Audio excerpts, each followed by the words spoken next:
Complementando o que já falávamos, segundo os diversos autores, sobre a vida espiritual, seja a interpretação da escada de Jacó, seja o castelo da vida interior, as três vias, purgativa, iluminativa, unitiva, ou o dia do temor, da verdade, do amor, ou o amor de escravos, o amor de filhos, o amor de esposos.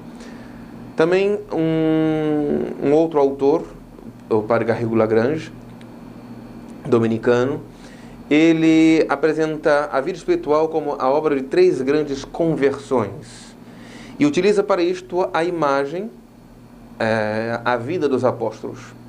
A primeira conversão da alma, aquela que faz com que a alma adentre no castelo interior, em linguagem de Santa Teresa, ou a subir a escada de Jacó, etc., é a conversão aquela conversão que os apóstolos passaram quando Nosso Senhor passou em suas vidas e disse: vem e segue-me. Esta é a primeira conversão. Quando a alma abandona o pecado, abandona o mundo, abandona sua vidinha para seguir o Senhor, é a primeira conversão. A primeira grande conversão da alma. A segunda grande conversão da alma está na vida dos apóstolos no momento da crucifixão, a cruz.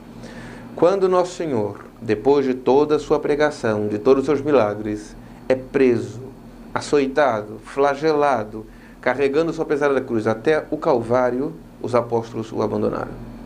Só seguiu o Senhor a Virgem Maria, as santas mulheres e o apóstolo virgem, São João, o evangelista, o autor das três epístolas, o autor do livro do Apocalipse. Essa segunda conversão, o Calvário, é a que faz com que muitos retrocedam, porque diante da cruz muitos não querem seguir o Senhor. Querem a multiplicação dos pães, querem o Senhor que anda sobre as águas e acalma tempestades, mas não o Senhor que dessangra como um criminoso numa cruz, assumindo a nossa condição até esta humilhação terrível daquela morte no Calvário. Mas a terceira grande conversão da alma, que corresponderia à entrada na via unitiva, na vida dos apóstolos aconteceu em Pentecostes, quando os apóstolos receberam o Espírito Santo e, amparados e vivificados por ele, fizeram sair de suas vidas um rio, de seu peito, um rio de água viva, porque eles se transformaram nos apóstolos que nós conhecemos, os santos apóstolos. Na vida cristã não é possível sair da conversão direto para Pentecostes. Temos que passar por essas três conversões da alma. Então queríamos hoje apresentar de maneira sempre sintética, sempre não completa, mas que possa nos ajudar, esta primeira grande conversão, que nos faz entrar na via purgativa, na purificação de nossos corações. A via purgativa, esta primeira conversão, é uma ruptura com o pecado. O que nós temos que perceber é o que é o pecado. O pecado é esta ofensa à majestade divina, esta revolta da criatura diante de seu Criador, que faz querer sua própria vontade e não a vontade de Deus. Queremos fazer nossos gostos, nossos caprichos e ceder àquilo que a fraqueza, ainda mais ferida da nossa natureza, deseja. O pecado nos afasta de Deus. O pecado criou dentro de nós uma dificuldade para amar a Deus. Uma dificuldade, diríamos mais, uma impossibilidade. Precisamos romper com o pecado, que já é fruto da graça. Entender o que é o pecado, romper com ele com um verdadeiro arrependimento e com o desejo de não mais cometê-lo, já é fruto da graça do Divino Espírito Santo em nossa alma. Nós precisamos desta primeira conversão da alma. Vem e segue-me. Mas nós percebemos que, mesmo convertidos, mesmo seguindo o Senhor, percebemos dentro de nós um coração que tende ao pecado, que deseja o pecado, e muitas vezes repete o mesmo pecado. Um coração que repete os mesmos pecados, mesmo não querendo. Vejo o bem que quero, faço o mal que não quero, de São Paulo na carta aos Romanos. Quem me livrará deste corpo de morte? Graças sejam dadas a nosso Senhor Jesus Cristo. Só a graça de Deus pode fazer com que a criatura pecadora rompa com o pecado e não peque mais. Mas, nesta purificação dos nossos corações, nós nos encontramos com duas grandes barreiras, com duas grandes dificuldades que precisam ser enfrentadas diretamente, que são os dois grandes pecados que arrastam como cabeças de pecados outros pecados: a impureza e a impaciência.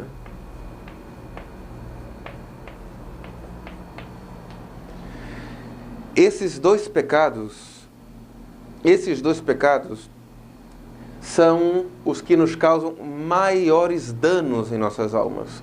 E contra estes pecados somos chamados a lutar na via purgativa, nesta primeira conversão, no dia do temor, de maneira frontal. Não podemos abaixar a guarda. A impureza e a impaciência. E quais são as virtudes contrárias que precisamos? É a castidade e a paciência, a caridade.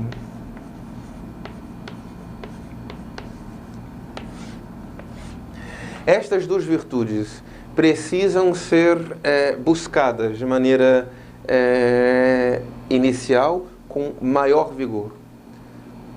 Sem castidade, não conseguimos amar a Deus. Não é o mandamento mais importante? No Decálogo, o não pecar contra a castidade ocupa o 6º mandamento. E os mandamentos são em ordem de prioridade, de mais importante a menos. Ou seja, o 6º não é o mais importante. O mais importante é amar a Deus sobre todas as coisas e não pecar contra a castidade. Porém, a castidade é uma condição sine qua non para amar verdadeiramente a Deus sobre todas as coisas. Sem o cumprimento do 6º mandamento, não conseguiremos cumprir verdadeiramente o 1º mandamento. E do outro lado, a paciência. A paciência a toda a prova. Nós vamos perceber que na vida espiritual, na nossa vida cristã, estamos enrolados nisto aqui. Em tentações e quedas de impureza, em tentações e quedas de impaciência.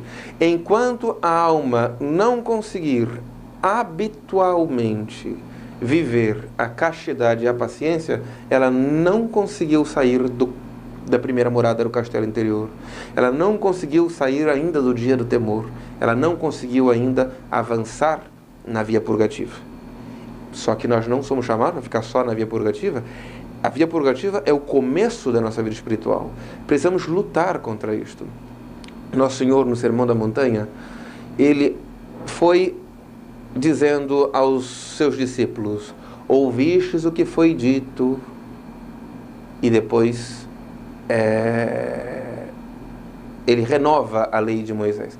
Ele vai eliminando várias leis, aquelas leis rituais, mais de 600 leis do Levítico, etc., mostrando que o essencial não era aquilo.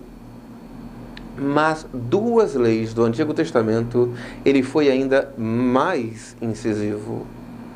Eles: ouvistes o que foi dito, amarás o teu próximo, odiarás o teu inimigo, olho por olho, dente por dente. Eu, porém, vos digo, quem chamar o seu próximo de idiota, impaciência, será réu e condenado a Gehenna. Diz também que quem olhar com codícia, com impureza a uma mulher e desejá-la possuí-la em seu coração, já adulterou com ela, sabendo que o adultério era penalizado com a pena de morte. Ou seja, o Senhor, comparando o desejo interno impuro com a ação do adultério, está dando o peso daquele pecado. Então, exatamente nesses 2 pecados de impureza e impaciência, o Senhor foi mais radical. Porque para viver as bem-aventuranças, para amar a Deus sobre todas as coisas, é necessário, como condição inicial, como os fundamentos do nosso castelo interior, a castidade e a paciência. Falaremos mais adiante, quando falarmos das virtudes, da tentação, da obra do demônio, como ele age para nos tentar, das seduções do mundo e das fraquezas da carne, também algo de como nós temos que fazer para lutar e alcançar estas virtudes. Mas isto é uma coisa muito importante. O dia do temor, o dia essa primeira grande conversão, leva consigo uma decisão para vivermos a pureza em pensamentos, olhares, no tato, nos desejos e na paciência a toda a prova.